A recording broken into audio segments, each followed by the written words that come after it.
All right. Hair good. I don't know if I like this lipstick or not.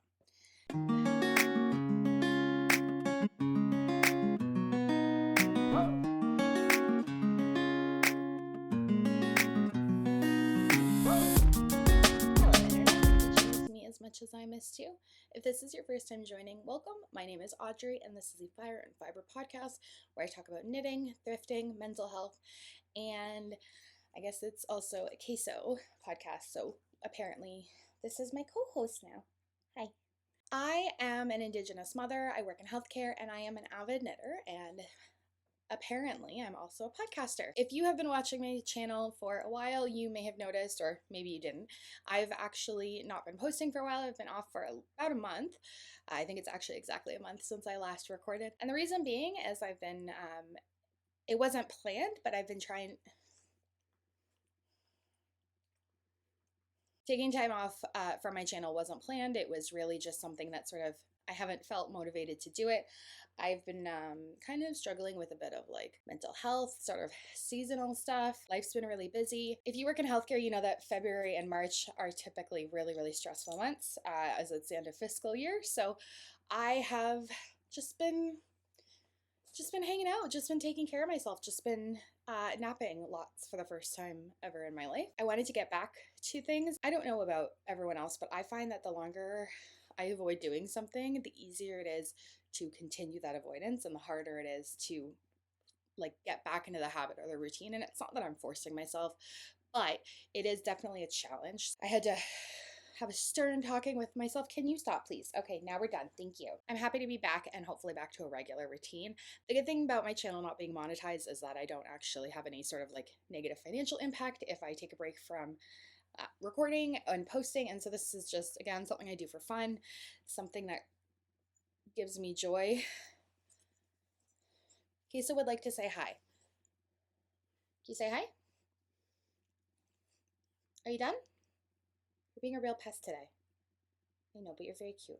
You know, you're very cute. This is something that brings me joy. And so it's kind of nice that there's not pressure in that way. I mean, I do obviously understand that the algorithm doesn't love it if you take time off, especially unexpectedly, but whatever. I wanted to go over a few things today. I'm trying to keep this one short and sweet. I don't know that that'll happen. I think my ADHD meds aren't working lately. I'm all over the place. Let's talk about first some acquisitions. If you live in Ontario, you know that this past week was Knit City Toronto, and I actually went on Sunday with my buddy Allie from Allie Makes Everything. And ironically, when we'd planned out this trip, I wasn't really going to be buying because I'll tell you in a minute. And Allie had a bit of a different approach. She had kind of expected to make some purchases and I think had a bet going with her partner on like how much she would spend. And the actual opposite happened. She didn't get anything and I got a bag's worth of stuff. So the reason I'm trying to limit my spending is I've actually been accepted to do my master's online, which is super terrifying, very exciting for me.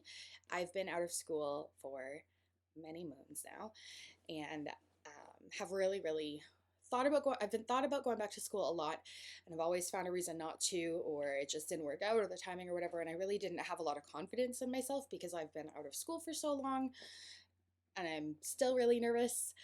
But I am happy to report that as of May, I'll be doing my master's online part-time. Hopefully I'll still be able to manage life. I mean, everyone I've told has been like laughing at me as if I'm not busy enough, and I wanted to add more to the chaos, trying to remind myself that I am not too old and it is not too late. So that was also what really inspired me to consider going back to school is my cousin Melissa. She graduated with her master's in psychotherapy when did she graduate? Last August.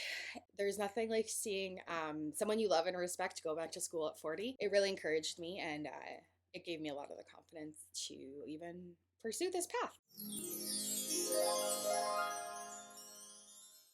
Yeah, so my bag, I should show this. I didn't get a Knit City tote bag.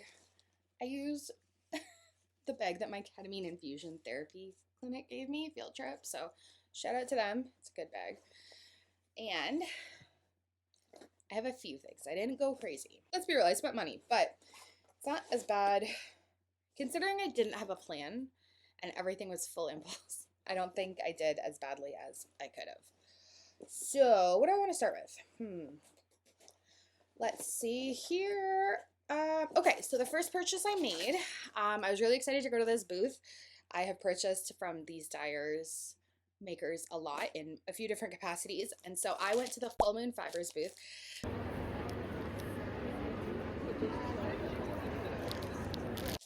And I didn't buy any yarn from them because I have so much already, but what I did buy was one of these absolutely ridiculously cute bag charms.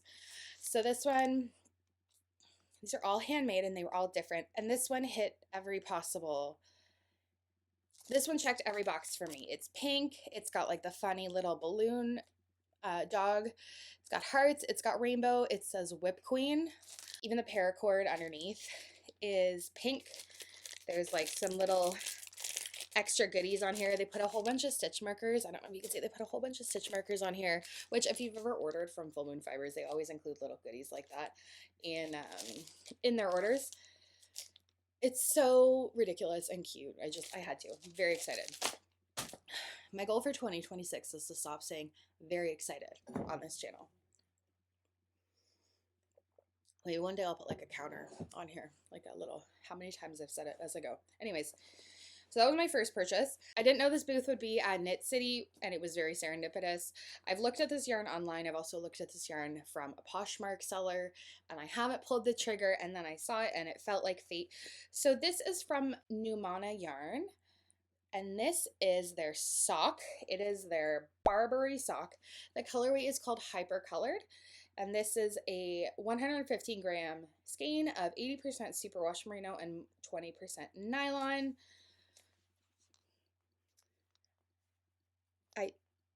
No notes. No notes. Just beautiful. Great. Wonderful purchase, wonderful people who were working the booth. I don't know if they're the owners or the dyers, but they were lovely. I was surprised when I went to Knit City. There were, I feel like the majority of the booths there, let me backtrack. I feel like probably half the booths there were businesses I hadn't heard of. There were a lot from Quebec or other parts of the country, which I was super impressed with. Knit City Toronto was at the Enercare Center this year, which is down by the lakeshore near Exhibition Place and Budweiser Stage, if you know where that is, BMO Field.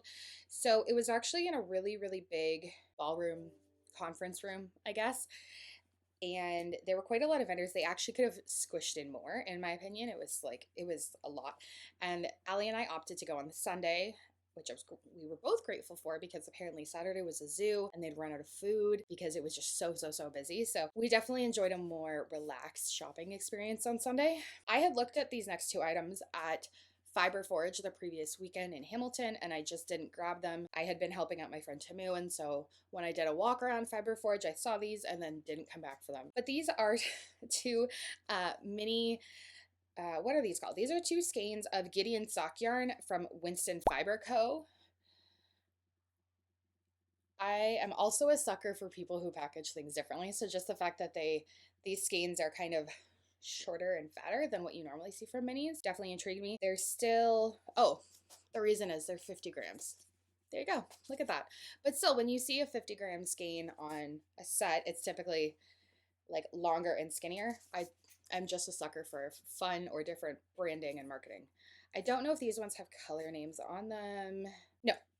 Anyways, there is this really pretty pumpkin, sort of pumpkin taupe chai combo, and also this really buttery yellow with bits of pink and also this little bit of teal, or I guess turquoise.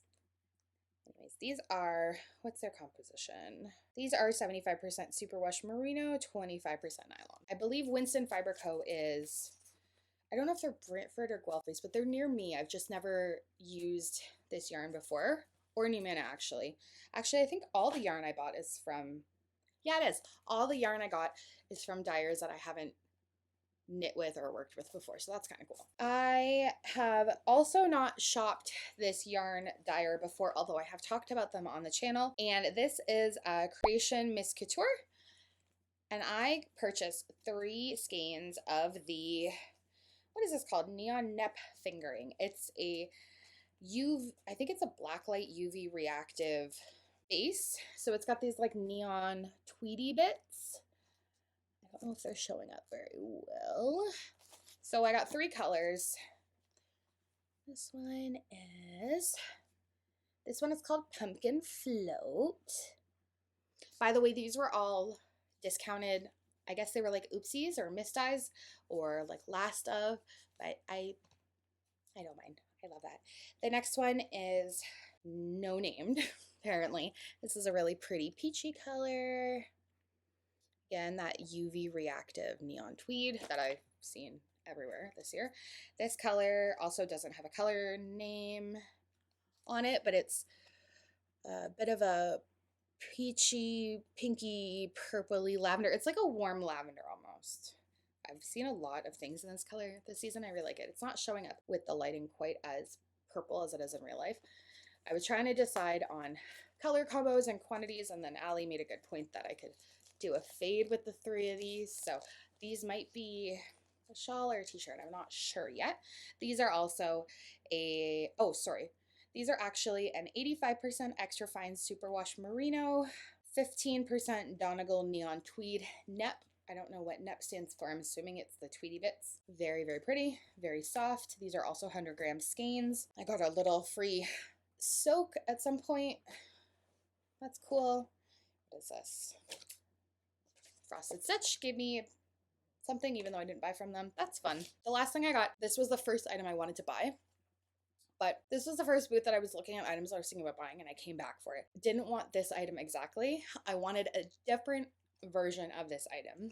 They had, so I'll just tell you. So these are from Dragon Strings, and these are stitch markers. The stitch markers I was looking at were, they were wood cut.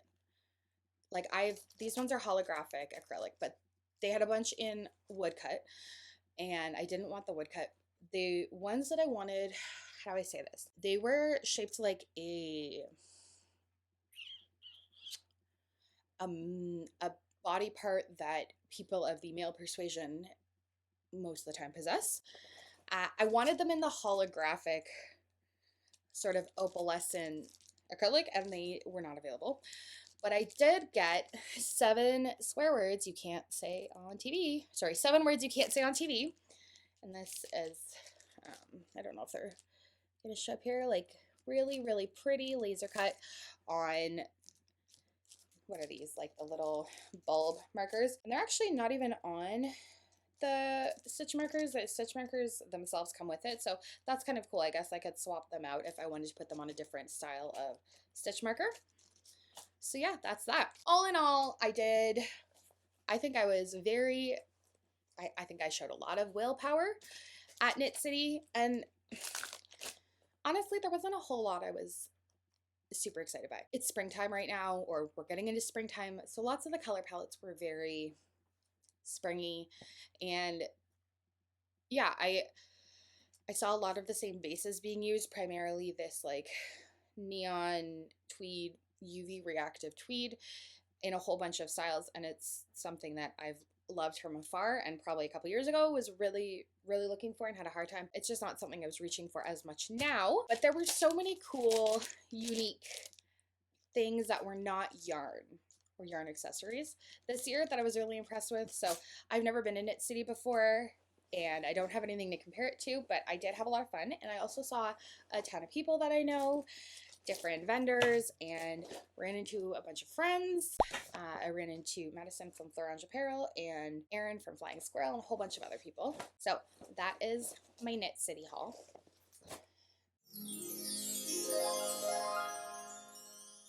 The next thing I wanted to talk about were some WIPs.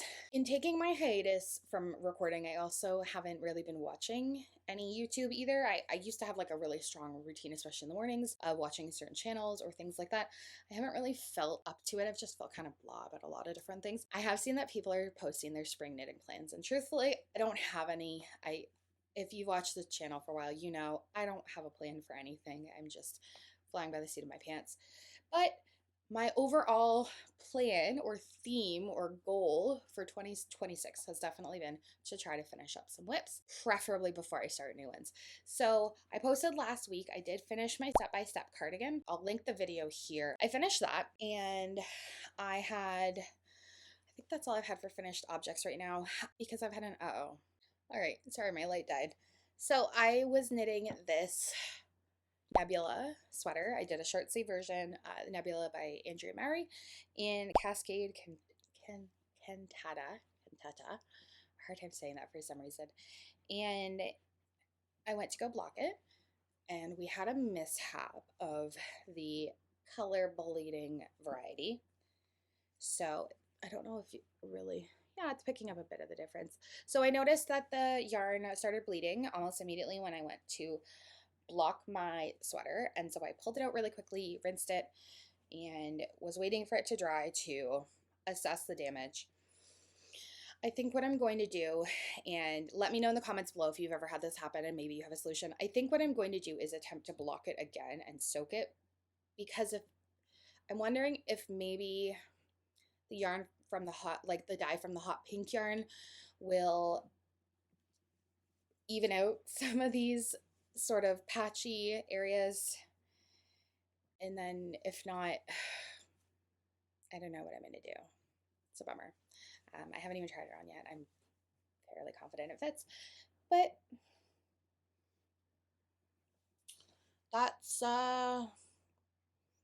my other finished object from this week. So anyways, skipping merrily along. Like I said, I've been trying to finish up some WIPs. So I brought this bad boy out for the first time in a while. This is my king salmon. Yes, I'm still working on it. Yes, I've made progress. No, I'm not done. I am about here length on the body. I think last time I measured it, I was around 10 inches. I've been like leapfrogging stitch markers as I go up, just to try and like motivate myself.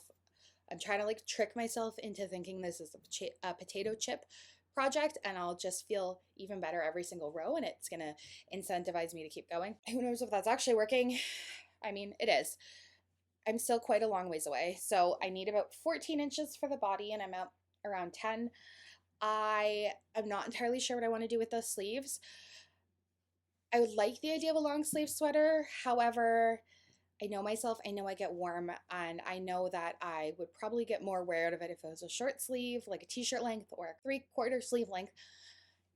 But I also know that I am lazy, and I often will crop a sweater or just give it shorter sleeves because I just want to be done with it, as much as I also want those design features. So I don't know, is this me being lazy, or would it be cute as a t-shirt? I actually think it'd be really cute as a t-shirt. But anyways, we're making progress. Making progress. I'm feeling better and better about it every day. For a while, I had actually tucked it away because I was feeling guilty and judged by it, but that's fine. Because I finished a project, I decided I needed to cast on a bunch more. Wherever you go, there you are. So right now I am working on, I wish this wasn't on both needles. Like, I wish I was not in the middle of a row. But I'm working on a saltbush tank. This pattern is from brand Arlene Designs. I have tested it for her a handful of times, and I love her patterns. It's just a really nice basic tank made in a fingering weight yarn, and I am using vegan yarn Albiero in the colorway turquoise. I got this at Flying Squirrel. I got 2 skeins of it. I had a different idea for the project, and that didn't work out, so I quickly pivoted, and now I'm working on the tank. It is working up really quickly. It doesn't look like I've made much progress, but for a fingering weight garment that I'm knitting in stockinette flat, it is going quite swimmingly. This is a really pretty color. It has like very tiny little flecks of some color distributed every once in a while, but it's not a whole lot. I think there's a spot on here that I thought was really cute. It's a bit of a tonal. It looks as though it's solid when you first look at the yarn, and then the tonal pieces do come out a bit more, as well as some of these like little spot babies. That should be nice for summer when I get around to finishing it, which I will.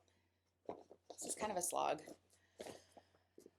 I I was trying to, interestingly enough, I was trying to draft my own pattern to make a shawl. I had this idea of, and I still have this idea of doing some sort of transition fade with like only 2 or 3 skeins for a shawl, 2 or 3 skeins of fingering weight. And the reason was because I was using this willow and wool yarn that I had gotten at Nancy's in Beamsville.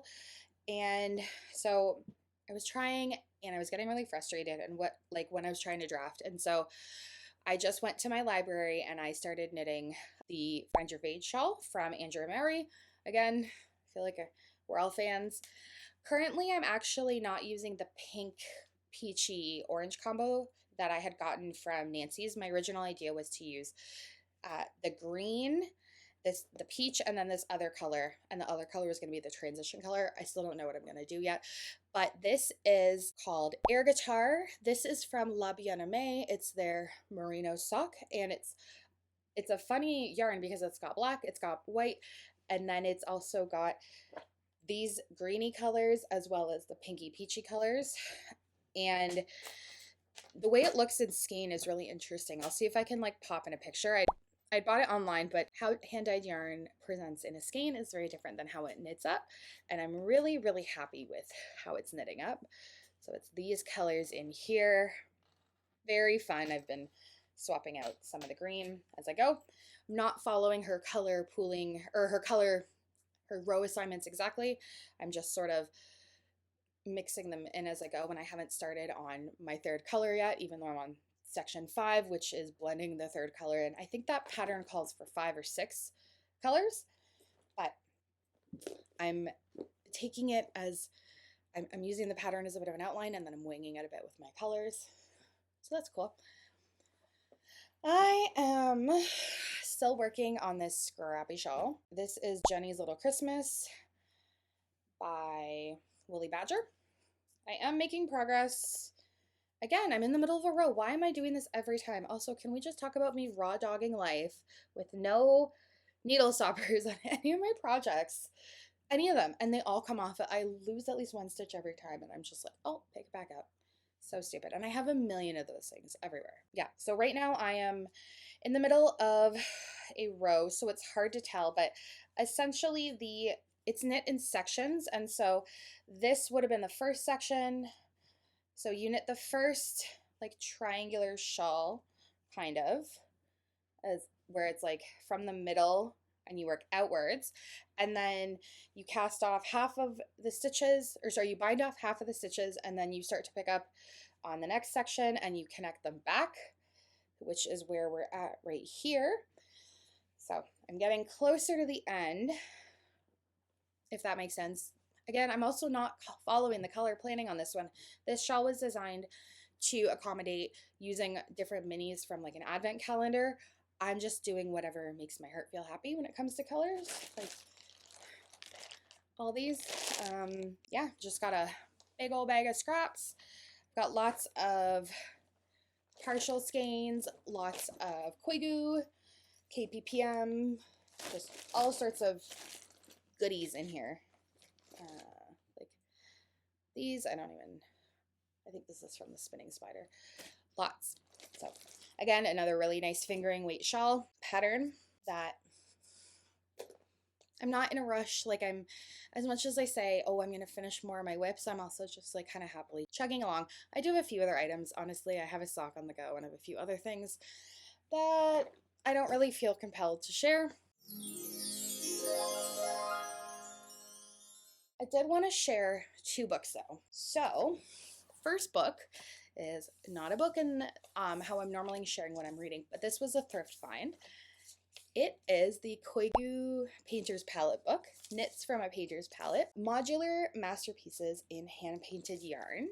This book is from, when are we from? What year were we published? We were published in 2006, and a lot of the patterns were based on a 1998 blanket sweater pattern that was kind of what I think of when I think of Koigu, like these very fun mitered squares with different variegated yarn. Anyways, really, really cool book. Lots of cool patterns And I think about, like, I love a good scrappy pattern, so this is super fun. And I wanted to show, I extra love this, one of the models. So if you've heard me talk about Koigu on here, or you are also following the Natural Fibers podcast, that is Kirsty, one of the Koigu family members. So that I thought was really fun and cute. I work with her cousin, Mary Kay, so I had to show her. But like, oh, just the different patterns. These are great. I've seen a lot of these knits in person when I went to the Koigu tent sale / open house. They have a lot of their samples knit up and around so you can see. Just really, really fun. Last book I wanted to talk about, I finished Holding the Reins. This is a book by Paisley Hope. It is a Silver Pines book novel. It's part of the series. It's smut. It's heartwarming, cute, also very spicy smut. There were some things in here that I was not expecting, especially from a format and background and characters that seem very, very wholesome. There were some parts of this that I was pleasantly surprised by how spicy they were. Great, easy read. Really enjoyed it. Have the next book, reading it. I haven't really fully started it, but if you're not familiar or you wanted to know more, this is definitely like a meet cute sort of style with like grumpy male who's, what is he doing? He is a retired hockey player, and then the prodigal daughter returns to the family ranch, and she's just gotten out of a relationship, and it takes place in this really, really adorable town called Laurel Creek. It's fictitious. They're in Kentucky. It's like hockey bro meets cowboys. It was good. It was a good read. It was an easy read. It was a palate cleanser. We don't always need to read things that are super heavy or super dense, but these were just, yeah, it was easy. It was easy. I like the characters. I'm not going to dive deep into it. There's no deep analysis here.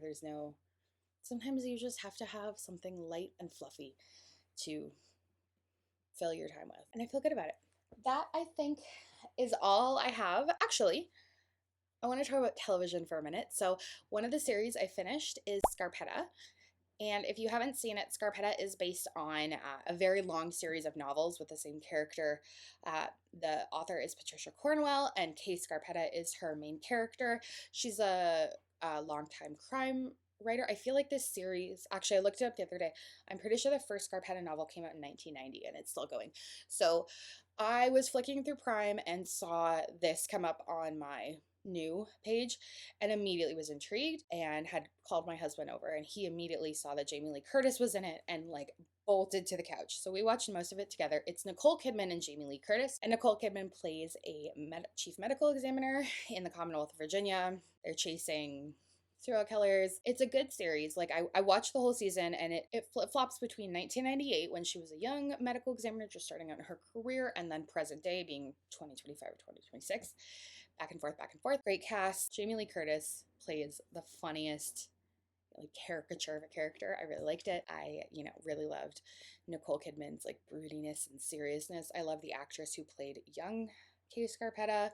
The actor who plays young Benton, who ends up being her husband right now, he's an FBI agent. The actor is Hunter Parrish, which if you've watched Weeds, it's like super hot Silas, the older brother, like. Anyways, the other series I just finished was season 2 of Paradise, which stars Sterling K. Brown and a whole other bunch of really great actors. James Marsden is in it. I'm trying to think of who else is in season 2. Anyways, great post-apocalyptic kind of horror, kind of potentially a little sci-fi, potentially a little drama. Really, really well done. Cliffhanger at the end. Every episode this season was like very, very heavy on cliffhangers, and I think season 1 as well. But I really enjoyed it. I plowed through it. Like I was chomping at the bit waiting for the episodes to go online Sunday night. Really, really well done. Highly encourage you to watch it. I am still in the middle of the Pitt. We are not done this season yet. I feel like everyone's been talking about the Pitt because it really is that good. The last episode really, really left me angry. Actually, the last 2 episodes. And I'm not going to give away any spoilers, but there was a whole bunch of things that happened that made me really angry. I'm really invested, but I'm also angry because the main character is this season he's been really mean, and really he's lacking a lot of compassion. I'm almost wondering if he's suffering some sort of like mental health crisis and maybe has some sort of plan of what he wants to do. I don't know. Anyways, if you've watched any of those shows below and you agree with me or want to pipe in, let me know in the comments below. If you think I'm totally off and you're like, lady, no way, definitely let me know. If you've read the Silver Pines series, don't give anything away, but comment down below. I really like this one. I've just started the second book, which I'm pretty sure, I haven't read into it, but I'm pretty sure it's focusing on a different character, same setting. We'll see how that goes. If you don't already subscribe to my channel, I would love for us to be friends. Like I said, I do try to post every 2 weeks. Life gets in the way and I do prioritize my family and my well-being, but for the most part, I've been pretty happy to do that. I actually also celebrated 1 year of my channel a couple weeks ago, and I didn't even post anything for it, but it's been a year of hanging out and talking about fiber and books and politics and mental health and things that matter to me with you all. And so if you are a subscriber and you've been with me, I just want to say thank you. I really do enjoy the engagement, the feedback I get. I mean, I love talking about this stuff. I do it for fun. So obviously it's really cool to be able to share that with other people and have that resonate. If you're not already a subscriber, I would love you to be one. If you could, that'd be great. No pressure. This isn't like, you know, it's not like I'm at your door trying to sell you some sort of sponsorship opportunity for a charity. Yeah, I don't know, like my vest, my clipboard. I'm an idiot. I just ramble a lot. But it resonates with some people. I do also, if you don't already know, I have a free knitting pattern available on Ravelry, and I will link it below. It's called the Banana Socks. It's a no-heel cuff down, adjustable size, fingering weight sock pattern. I have had it up for about a month and a half, and I actually am a giant creep, and I go through it and I look at like the projects and any of the project photos and the comments, and I do check all of that. So I've heard, I think there's like probably 14 or 15 projects right now on Ravelry. I think 2 of them are mine, so that doesn't really count. But if you want, it is down below, completely free. It's my gift to you if you're a knitter, especially if you want to get into sock knitting and you haven't attempted it yet. It's a pretty good intro. You know, there's no heel, there's very minimal sizing.